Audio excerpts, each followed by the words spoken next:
And I'd like to welcome you all to the first lecture in the three-part series, A Day to Be Remembered, which is sponsored jointly by the Concord Free Public Library and the Massachusetts Historical Society in celebration of the 50th anniversary of the Minuteman National Historical Park. How's our technology doing here? Okay, good. All right. Speak up more? Okay.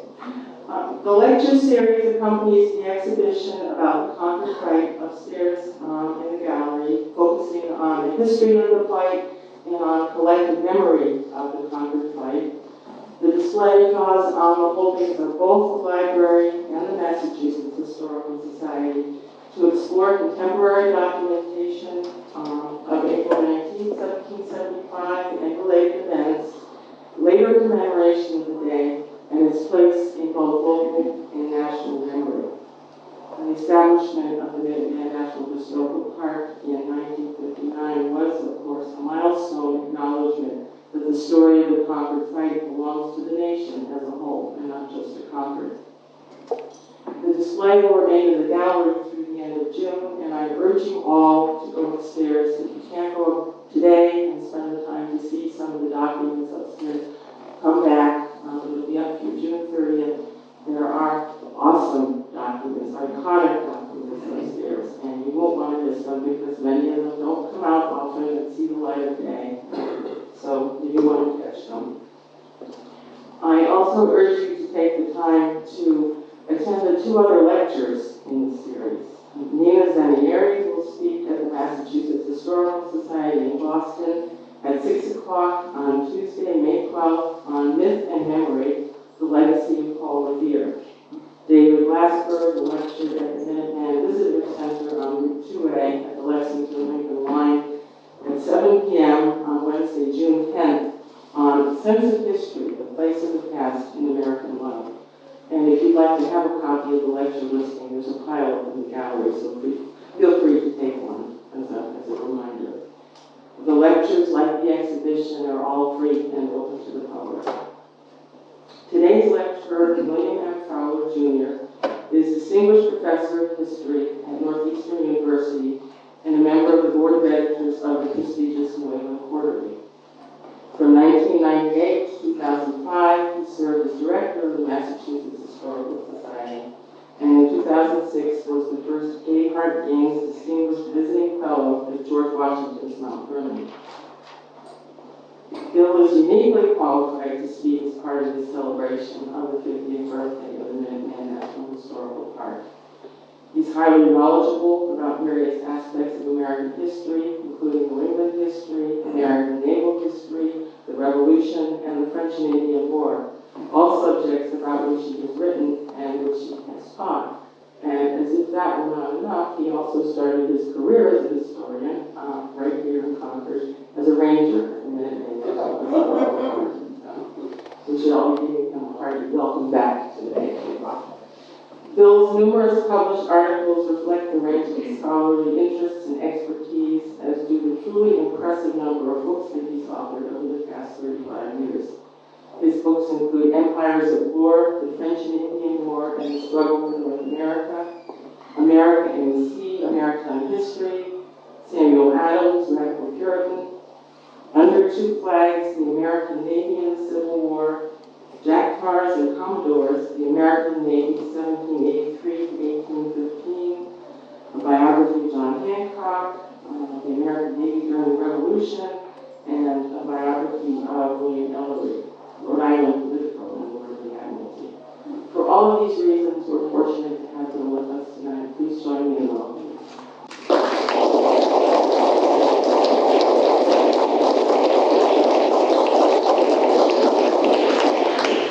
Thank you, Leslie, and I too urge you to go upstairs and see the exhibit. As Leslie said, it is awesome, and indeed my students would say it is wicked awesome. So please do go.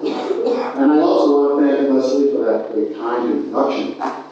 Being introduced is always a little bit anxious. A few weeks ago, I was in the western town of Concord speaking to our local historical society.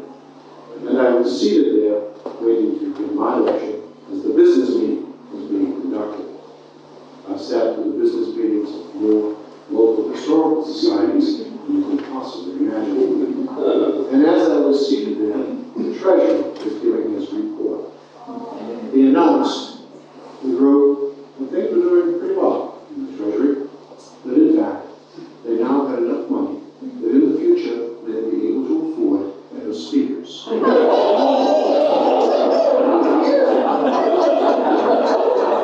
Thank you,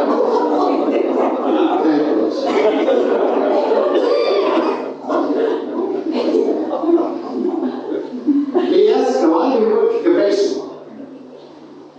Don't worry, the rest of my remarks will be in English.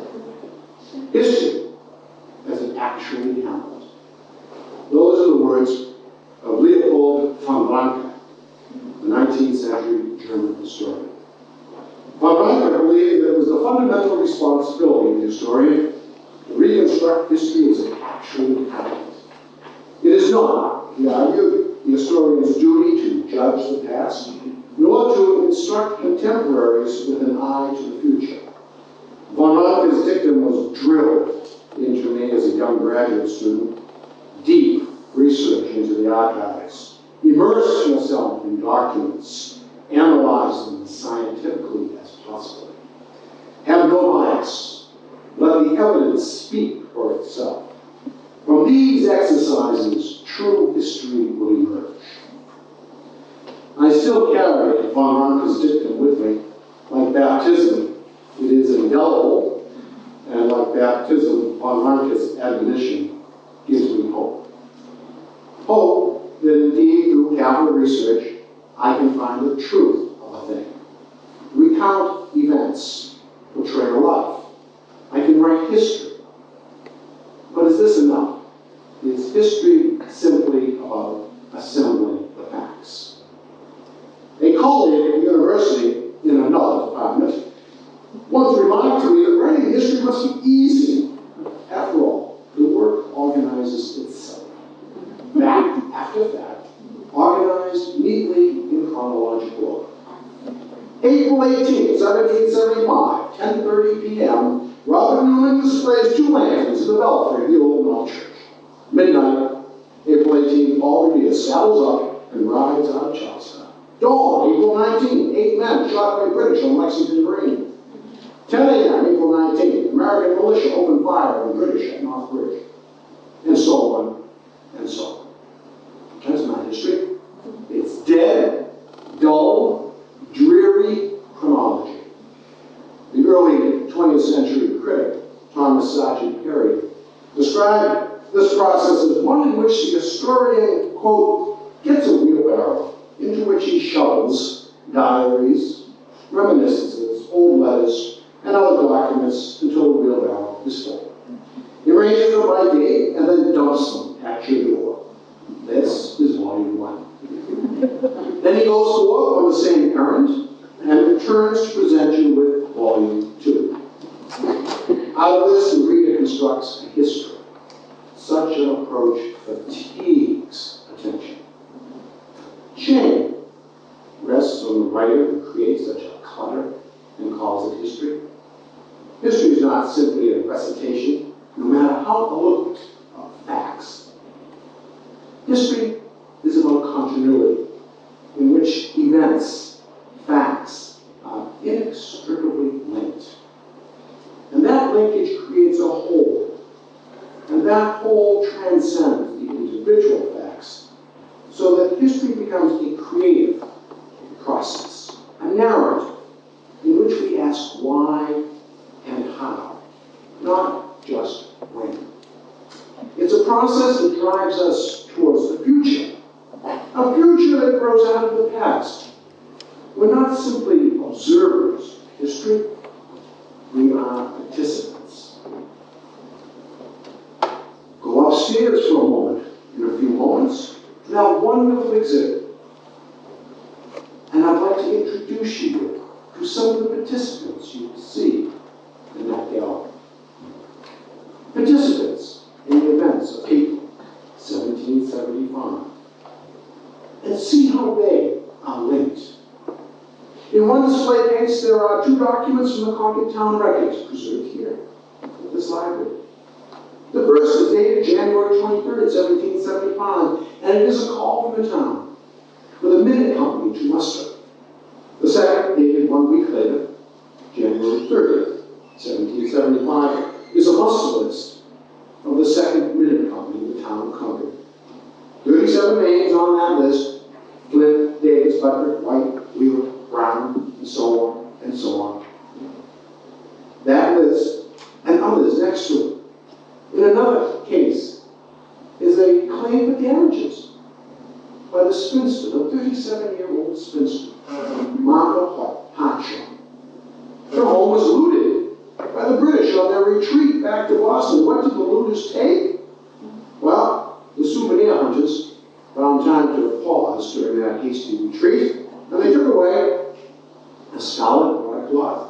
satin hat, candlesticks, coffee pot, thimble, a check apron, and corset stakes.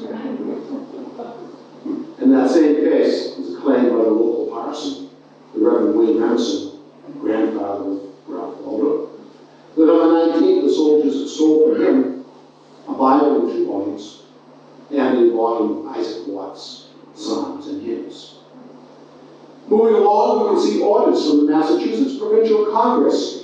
In light of the suffering of the people of Boston, the Provincial Congress ordered that they be compensated and supported by the people of the province. Ordinary people, simply ordinary people, who on this particular day their lives became entwined with one another. Individually, their stories are interesting, but taken together, these ordinary people and their lives tell a story that reshaped our history. As I looked at those documents, I was reminded of some very pleasant moments when, as director of the Massachusetts Historical Society, I would often take a few minutes to simply walk through the stacks to look at that incredible collection of historic documents for which I was responsible. A few of them are on loan and are upstairs here. On one occasion, when I was describing my habit of strolling through the stacks, a friend asked me, somewhat jokingly, if I heard voices as I wandered amidst those treasures. The answer, of course, is no. Documents are mute. They have no voice. There are stories in that muster roll and in the claims of Martha Hartshorne and William Emerson. There is a narrative there. As the task of the historian to interrogate those documents, to give them context, and to tease out their story.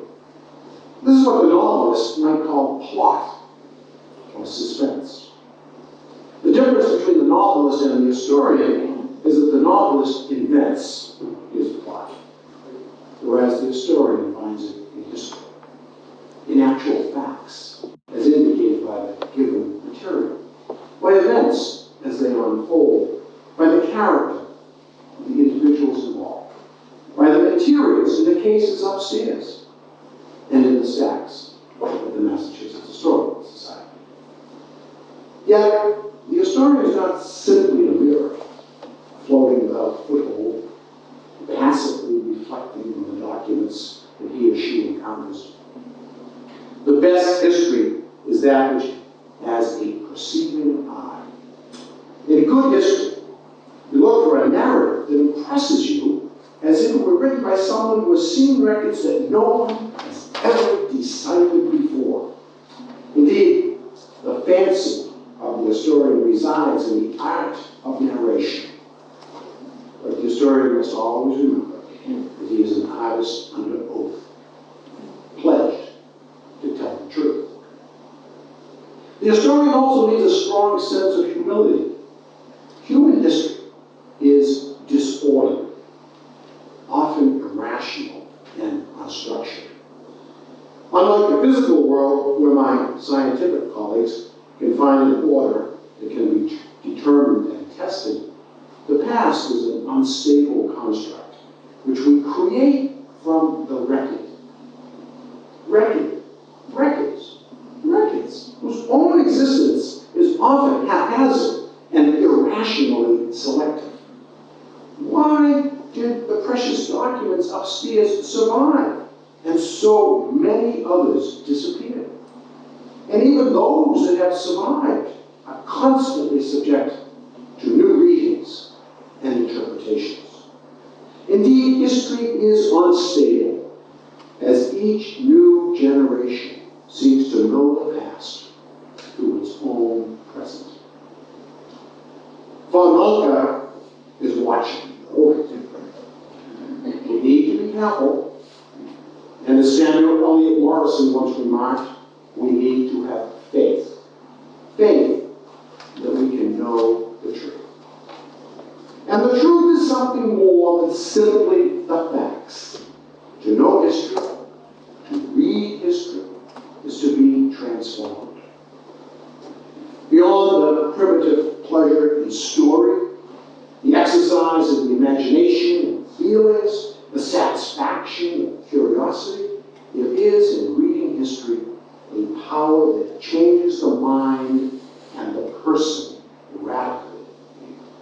No one can read Gibbon, Parker, Prescott, Barbara Tuckman, or in our own time, David McCullough, and be the same person afterwards.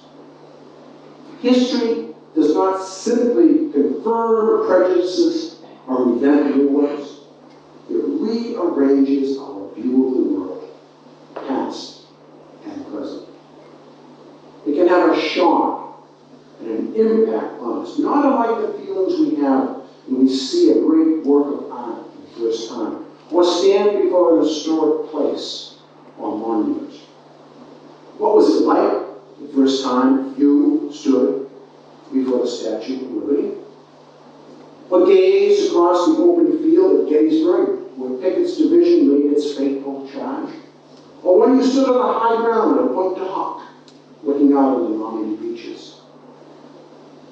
Such places stir within us sentiment, a uniquely human experience.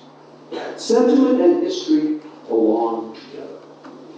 From reading, we can, in some measure, derive this emotion.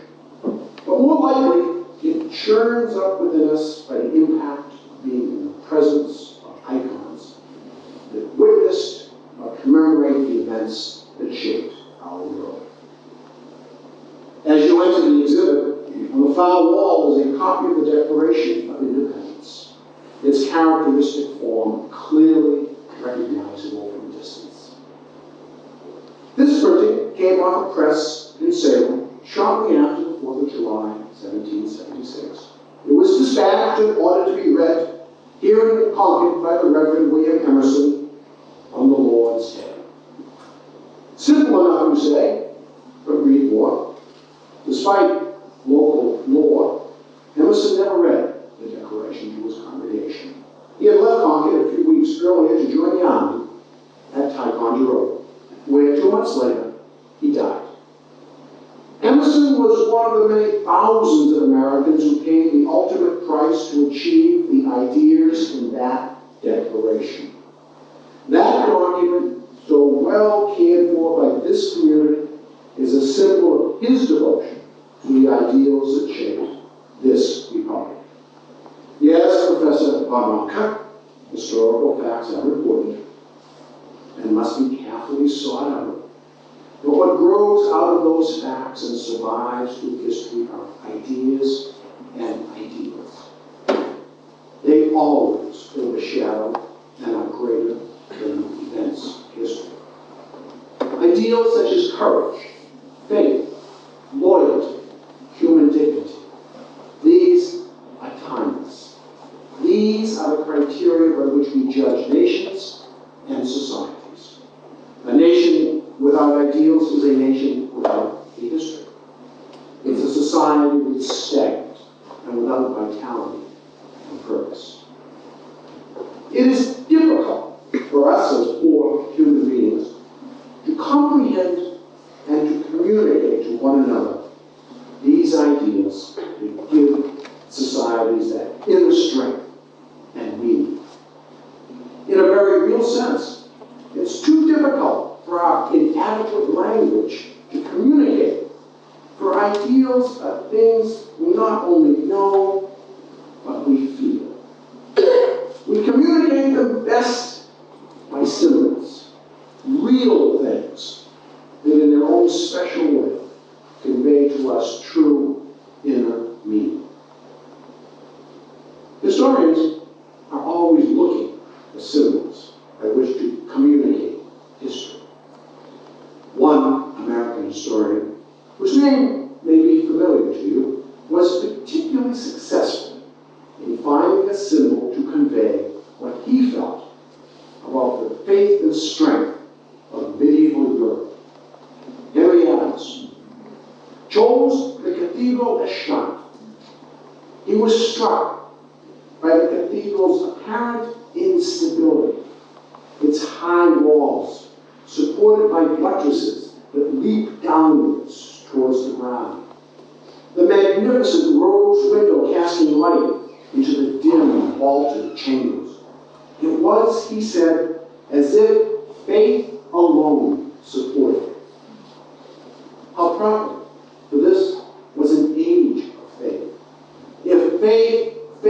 else than heaven is lost. The equilibrium of the cathedral is delicate beyond the lines of safety.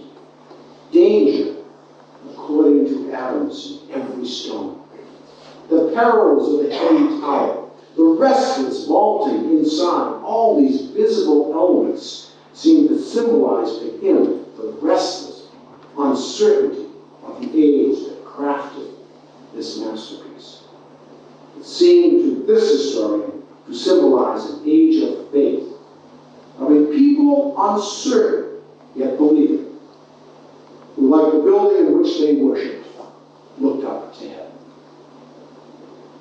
Adams spoke to us with a symbol that few of us could ever imagine. Yet every day, you and I encounter symbols that engender in us perceptions of the past. Symbols that stand for ideals. We need not go far from this room to see some of the iconic images in our nation's history. What thanks all Americans owe to this town. Not only to the Minutemen who took up arms on April the 19th, but to succeeding generations who remembered what happened on that day and preserved that sacred ground. Much of that history and the ways in which it has been remembered is displayed in this library and in this exhibit. The 50th anniversary of the Battle of the Bridge was particularly noteworthy in 1825. America's greatest orator, Edward Everett, came to speak, and he spoke. As he recorded in his diary, on the exhibit upstairs, he spoke, he said, for only 2 hours. A dozen years later, the obelisk was placed at the site of the battle, alongside the river, as would so often be noted, and inscribed, of course, with Emerson's famous lines, by the rude bridge that arched the flood. Their flag to April's breeze on furrowed, here once in battle bound stood, and fired the shot in the rounded road. Concordians are good stewards.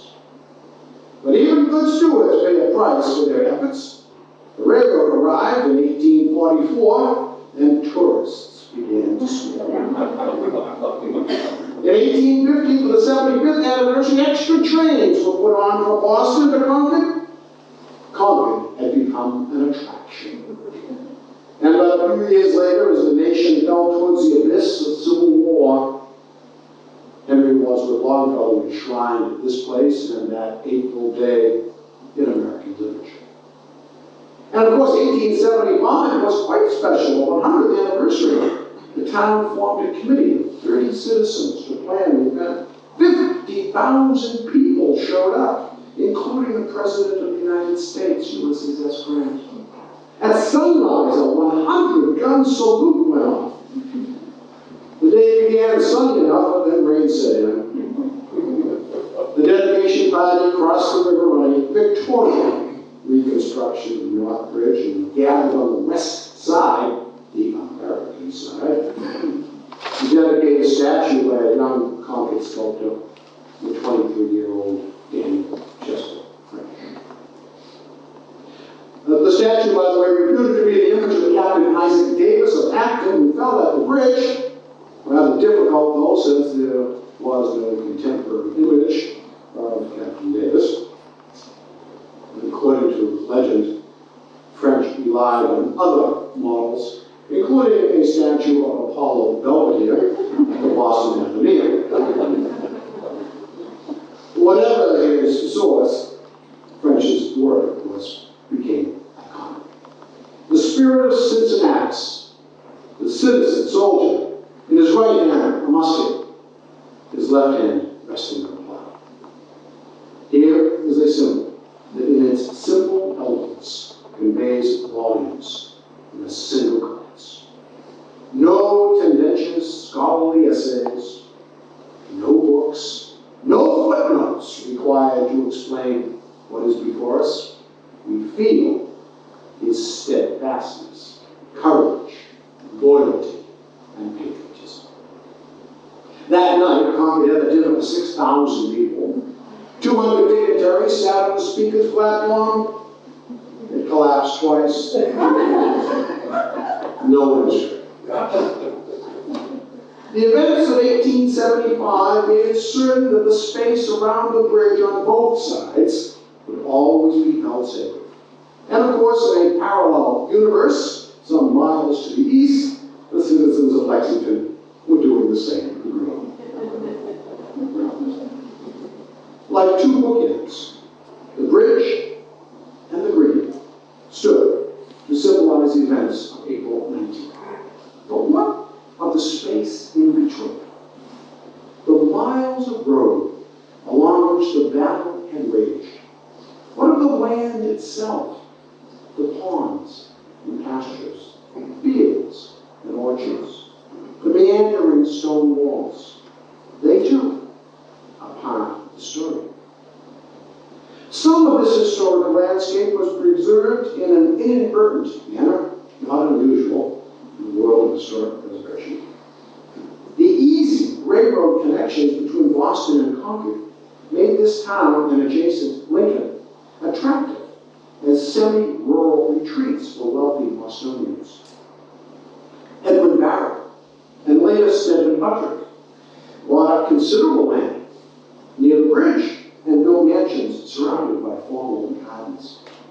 Along the Battle Road, similar properties, albeit on a smaller scale, began to appear. Although these estates and mini-estates altered the topography and occasionally disrupted historic sites, they did nonetheless, in some measure, prevent the rapacious suburbanization that occurred elsewhere. Nor can we forget the role of Route 2A, the Battle Road. In the 19th century, Lincoln and Concord straightened the old road in little, small hills, leaving behind certain detoured bends, which we cherish today as part of the original road. Those improvements were for horse and bicycle. The 20th century saw the automobile and the need for a wider and now paved highway. The 20th century witnessed an explosion of tourism. In the heady days of the 1920s, a time alive with renewed patriotism, visitors flocked to Concord by the thousands. To accommodate them, the Commonwealth, quote, improved Route 2A.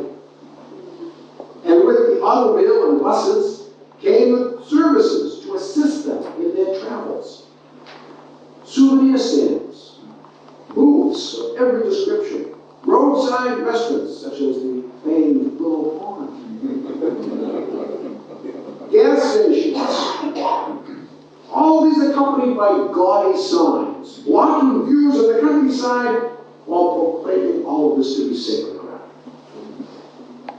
In 1924, anticipating the sesquicentennial celebration, the governor of the Commonwealth appointed a commission to make preparations. Wisely they turned to Arthur Shercliffe. Shercliffe had studied mechanical engineering at MIT and landscape architecture at Harvard. He worked in the offices of Frederick Law Olmsted. He was already well known for the plans that he had drawn up for the towns of Newton, Brookline, and Concord. He would later become the chief landscape architect at Colonial Williamsburg and to help lay out Old Sturbridge Village. Shercliffe recommended establishing a special memorial highway and to limit the size of the roadway. He wanted to impose restrictions on the size of buildings and to erect permanent markers for historic sites and to purchase land. Virtually nothing that he recommended was done. Random preservation wreaked havoc. It took the Depression and the New Deal to turn things around. In 1935,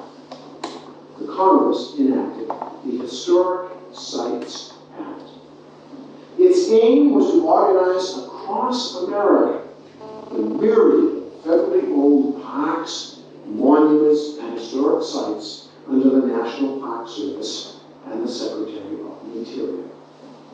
And this act declared for the first time, quote, that it is a national policy to preserve for public use historic sites, buildings, and objects of national significance. It would be 20 more years, however, before anything significant was accomplished here.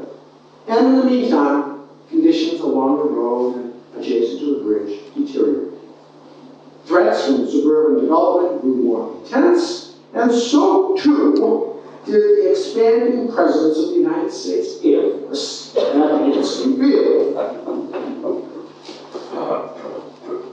In the face of such public and private encroachment, it took the combined might of three of our Commonwealth's most famous politicians, John McCormick, Leonard Saltonstone, and John F. Kennedy, to push legislation forward.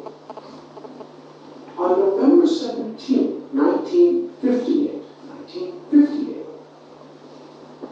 the General Services Administration transferred 8 acres of land in the town of Lincoln to the National Park Service.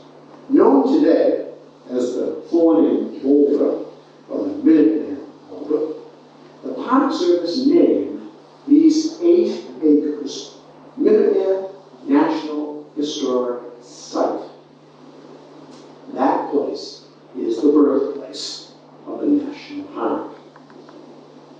On September 21st, 1959, the year following and almost 50 years ago, President Eisenhower signed legislation establishing Minuteman National Historical Park. Half a century. Much has happened since then and continues to happen. What wonderful news, for example, about saving our heritage's success in preserving and restoring Barrett's Farm and the Park Service's embracing this effort. There's been controversy as well.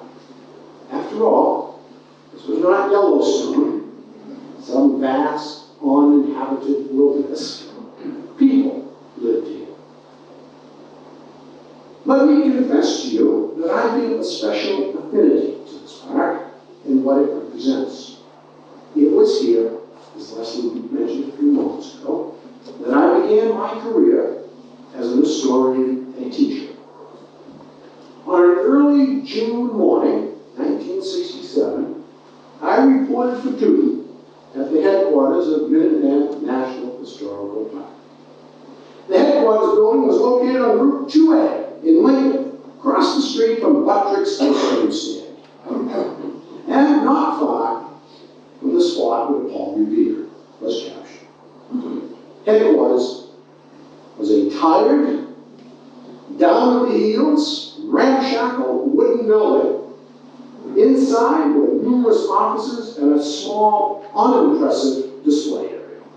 There was no theater, multimedia show, bookshop. It was in some dingy. The building's gray exterior masked the vitality inside. I remember how warmly I was greeted. I was welcomed by my supervisor, Mike Loveless, and his assistant, Cindy Christen. Since I had just received my undergraduate degree in history from Northeastern, I was ready to go to work. After all, not only was I a college graduate with a degree in history, but I had grown up in this area, and of course I had read books about the battle. I expected to be fitted for a uniform and then sent out to greet the people in Lockridge. How complicated could it be? Tell the people about the most famous battle in American history. I had made a serious miscalculation. Instead of being let out the door, I found myself enrolled in one of the most intensive history programs I've ever encountered. I was given original accounts to read, taken on visits to the Old Manse, Orchard House, the Emerson Home, Concord Museum, and other historic sites. I spent time with an archaeologist digging on the 18th century foundation. I was given an extensive bibliography master. I was to read. And to make sure that I understood why I was reading, they assigned me to the reception desk at headquarters. I welcomed visitors and answered questions. Through this process, I came under the influence of some of the best teachers I've ever had. Park Service historians, archaeologists, librarians, archivists, as well as an incredible cadre of local historians, curators, and guides. Perhaps some in this room this evening. Minuteman was a new park then, barely 8 years old. Indeed, it was a park in the making. In many ways, it was hardly a park at all. Certainly not in the conventional terms. It did not resemble Yellowstone or Gettysburg. There was Fisk Hill at one end, and the bridge at the other, and Route 2A in between. The view from my window at headquarters was hardly historic. On one side, I could see a veterinary hospital. On the other side was a car dealership. Further down the road were several modern ranch homes and the usual roadside eateries. This was the Battle Road. The road was marked on the interpretive map that I gave to visitors. And as interpreters, we talked a lot about the Battle Road, but in fact, amidst the 20th century clutter, it's pretty hard to see. During those days of reading, visiting sites, and just learning, I met my colleagues. It was a remarkable group of individuals. What was special at Minuteman was the sense that we were part of something new. We were not quite present at the creation, but clearly we knew that this was the beginning. Once my supervisors thought that I was sufficiently prepared, they let me loose on the public. I was the perfect von Ranke. Since I had learned everything about the events of the 19th of April, or so I thought, I insisted on sharing my knowledge. Several times a day, I shoveled my facts into a wheelbarrow and dumped them in front of an audience at the Buttrick Mansion or down at the bridge. Today, I wonder what my audience must have thought. The visitors were then as they are now, not only from this country, but from around the world. They were polite. But on the other hand, I wonder what they thought about me. They were being fire-hosed with history.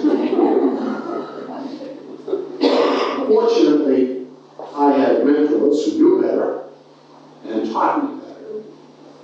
Over time, and with their help, I learned that what was important was not necessarily the number of light infantry and grenadiers who came on the 19th of April, nor the weight, range, and accuracy of the Brown Bess musket.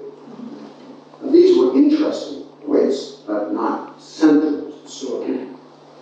My first task as an interpreter was to draw from all the facts that I had stored up larger truths. What was it that the visitor really needed to know and remember when they left the park? Secondly, if I was to have any impact on the visitor, I had to find ways to relate the events of April 19th to their own personal experience. I had to find ways to accomplish what Emerson described as the goal of history. As we read, we must become Greeks, Romans, Turks, priest, king, martyr, and executioner. We must fasten the image to some reality in our own experience. These were my tasks as a young park ranger. They are still my goals as a teacher, writer, and historian. How to draw from the masses of information those human experiences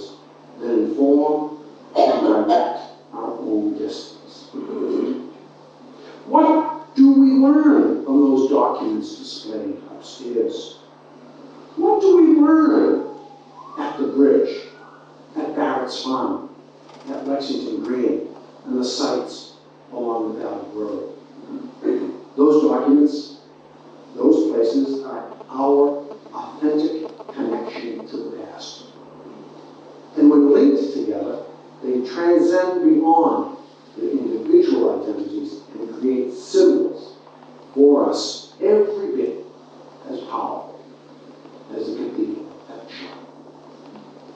But they embody the spirit of an age whose ideals we ought rightly to aspire to: courage, dignity, faith, liberty, justice.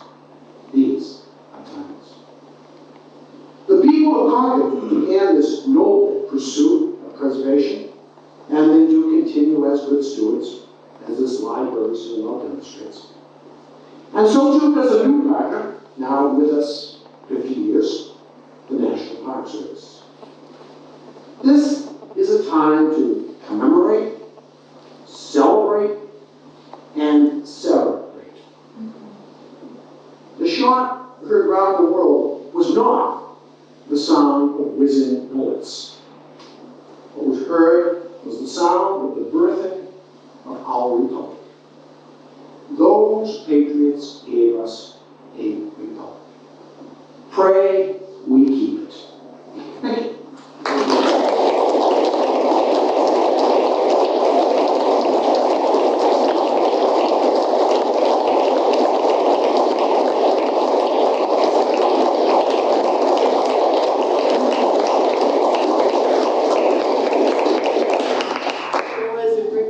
Questions, if anybody's got questions?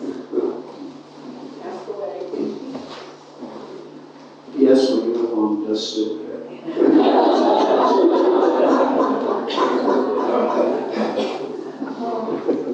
Yes, sir. What was the date that President Eisenhower signed for the... September 21, 1959. Thank you. You're welcome.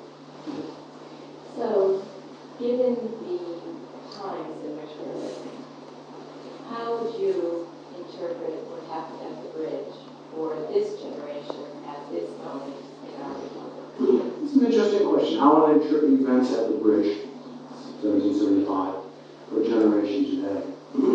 I think when you go upstairs and look at the documents, and I would hope that many people look at them, look at into the prison of ordinary people. The Flints, the Buttricks, even Paul Revere at the time was an ordinary person. The Reverend William Emerson is special in this town, but we know him today. They were ordinary people who did extraordinary things. So I think from them, we ought to draw encouragement and leave despair behind us. Too often, there's too much despair. And again, reading those documents upstairs, those Minutemen who signed that muster list on the 30th annual, who were there at the bridge, thousands who showed up. Martha Hartshorn, there, the widow, the spinster. All of those people were like us. They were like us. You won't see Washington up there. Franklin's not up there. John Adams is not up there. We're up there. So I think that people ought to understand that. That the revolution, the names we remember the revolution, the great leaders, with whom we cannot identify. Perhaps some of you can identify with George Washington. I find it rather difficult. But as I look at the names of the men and women up there, I can identify them.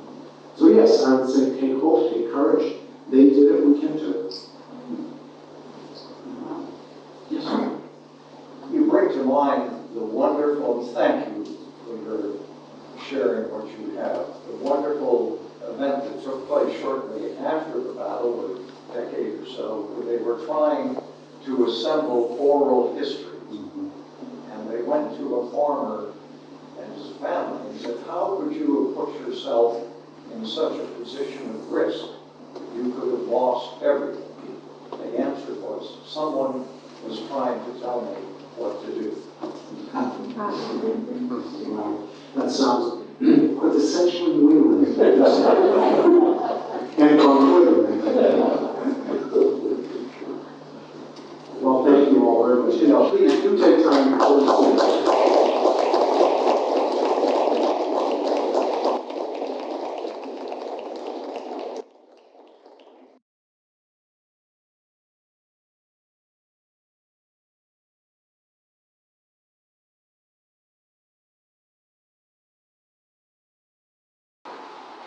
Okay, I'm Leslie Wilson. I'm curator of the special collections here at the Concord Free Public Library, and I'm going to do a little bit of a gallery tour of a very special display, a collaborative display between the Concord Free Public Library and the Massachusetts Historical Society. The display is called A Day to Be Remembered, and it's offered in celebration of the 50th anniversary of the Minuteman National Historical Park, which is technically in September of this year, but we're getting an early start because the 19th of April seems a good time to begin the celebration of the national park. Now, basically what this display is it's divided into two parts. We've got one part of the room featuring documents, primary documentation of the 19th of April, the Concord fight, the story of the Concord fight. Wonderful documents from both the library collections and the Massachusetts Historical Society collections. On the other side of the room, we have the memory, collective memory of the Concord fight as displayed in the celebrations that Concord has had every 25 years, big celebrations of the commemorative celebrations of the event. And so we focus on the 1825, the 1875, and the 1975 celebrations, and then it all ends up at the very sort of the showcase of the whole exhibit is the establishment of the national park, because in some ways it's the result of all of these celebrations leading up to 1959 when the park was established. In the side of the room where we've got documents that are primary documentation of the Concord fight, there are 3 or 4 key things that people who come to visit the display won't want to miss. This document in the corner is the 1774 Solemn League and Covenant. And this is one of the most iconic documents in the display. Everybody will recognize this as the Declaration of Independence. This is basically a 3rd generation declaration. The first one is the one that you see in the National Archives, the manuscript version that used to be in green gas. It's not in green gas anymore. That was written in Philadelphia, and from there they sent out printed versions to the various colonies. Within the colonies, they sent it to printers, printed series of these things. The idea being that they would send it around to be read in the individual towns. This is an example of sort of pre-internet communication. This is when the printing press was the agent of change, when people got their information through the printing press. And so this is a Salem printed declaration. This was sent to be read, and the instructions are on the bottom here. It's intended to be sent to the minister in the town and to be read from the pulpit of the church on the first Sunday when it's possible after receiving the document. If you flip over the document, which you can't do while it's on display, there's a window cut out where the address is to the Reverend William Emerson in Concord.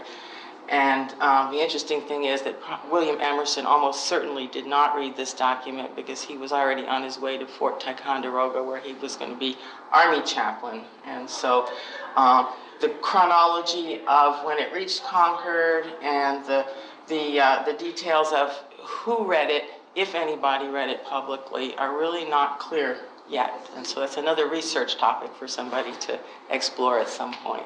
So on this side of the room, we begin the celebrations with the first big anniversary celebration of the Concord fight, celebrated publicly by the town, 1825. This was a celebration at which Edward Everett was the keynote speaker. Edward Everett, as everybody knows, was probably the major orator of his day. This is Edward Everett in a portrait, a copy image from a portrait by Gilbert Stuart at the Massachusetts Historical Society. And so it was kind of a plum for Concord that Everett was speaking here.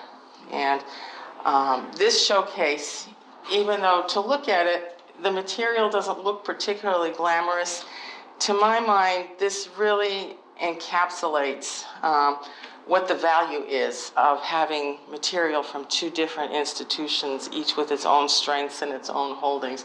This is really what archival research is about. This is the letter from Edward Everett to Nathan Brooks, who's part of Concord's Committee of Arrangements for the 1825 celebration, saying, "Yes, I'll be happy to speak in Concord for your celebration." This is the printed version of Edward Everett's speech, which comes from the library collection also.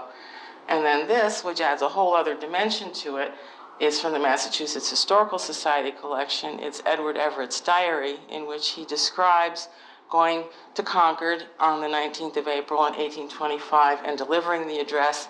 And in fact, he says that even though he had spent a lot of time on writing the address, he decided to tuck it under the lectern, and he just delivered it more or less extemporaneously. And so you're not really sure how closely the printed version corresponds to what was said that day. So that's something that you wouldn't know without the diary to sort of reflect on the other sources that we have. And this painting shows the North Bridge area. This would be over on this side. Here's the Old Manse. Monument Street would be over in this direction. The Buttrick Mansion nowadays is up right beyond the painting.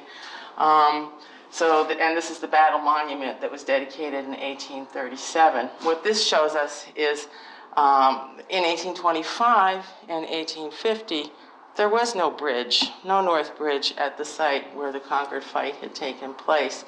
And interestingly enough, Emerson wrote, "By the rude bridge that arched the flood," that was dedicated in 1837, the Battle Monument, and there was no rude bridge at the time the monument was dedicated. The bridge came down in 1793. That was the last strictly practical version of the bridge, and then in 1874 and 1875, when they were getting ready for the centennial celebration, that's the next time that there was a bridge on the spot.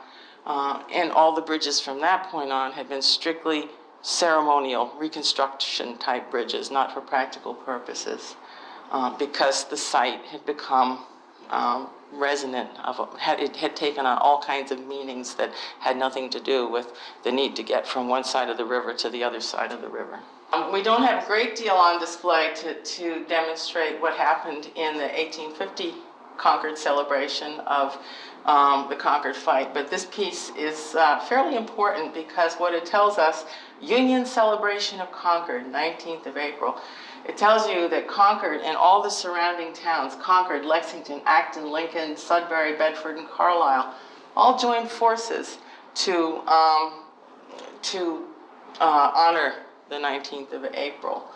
And Lexington and Concord were able at this point to share credit for the day and to have a joint celebration.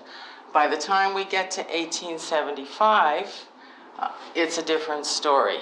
And some of that story is shown in this showcase here. Okay, so by 1875, Lexington, as this cluster of documents from a file of documents between Lexington and Concord as they're planning for the big centennial celebration in 1875, demonstrate they started out trying to have a joint celebration, and they worked at it for a little while, and pretty much it all went south before too long.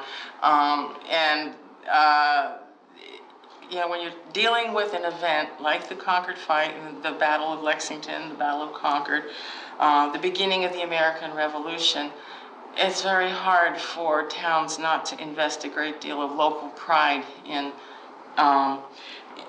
offering their own version of where it got started. And so Lexington and Concord were successful for a while, and then less so by 1875. There are some other really lovely documents in this showcase. This is, everybody knows that the Minuteman Statue that was dedicated as part of the 1875 celebration was the work of Daniel Chester French, who was a very young Concord sculptor. It was his first public commission, And he went on to do some really great things, including the seated Lincoln in the Lincoln Memorial in Washington, D.C., and other major examples of public art. In this letter, which he's written from Florence in March 1875 to Concord's Committee of Arrangements, he's saying he's sorry that he can't come to the celebration and be there for the unveiling of his statue, because in those days people didn't zip back and forth across the Atlantic the way they do nowadays. And he adds, and it's really incredibly moving in retrospect, he says that if I ever go on to do anything of value in my future life, I'm going to owe it all to the town of Concord. So it's very moving. And this photograph of French is taken just about the time that he would have been commissioned to do the Minuteman. And then we have George William Curtis's incredibly fat speech that was delivered in the oration tent on the 19th of April in 1875. Hard to believe that people would sit still for a speech that long, but in those days people were a lot more used to long speeches than they are nowadays.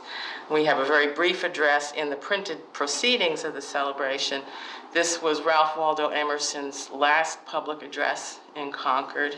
He was already in the throes of some form of dementia, Alzheimer's, or something similar to it, and was not really up to giving long addresses anymore. This, I find, a very moving photograph because it's a photograph, one that can be dated exactly, and it was taken exactly a month before this celebration oration was delivered. And so it sort of rounds out his public life in Concord. These two photographs on the wall and everything that's in this showcase to my right are examples of material about the 1975 celebration, the bicentennial celebration of the Concord fight, which was a very big deal. Like the 1875 celebration, it was attended by the President of the United States, Ulysses S. Grant in 1875, and Gerald Ford in 1975. This brief section that mostly consists of colored postcards from the late 19th and early 20th century is about the development of tourism in Concord. And the development of tourism in the late 19th century, as it became part of the local economy, is in part the effect of the celebrations, and especially the 1875 celebration, which brought tens of thousands of people to Concord, focused national press attention on Concord in a way that brought Concord history to the fore and made people want to come here and visit. Not to say that tourism didn't start earlier than that, but it really got a big shot in the arm at that point. And then in turn, from that time period into the 20th century, tourism started putting pressure on local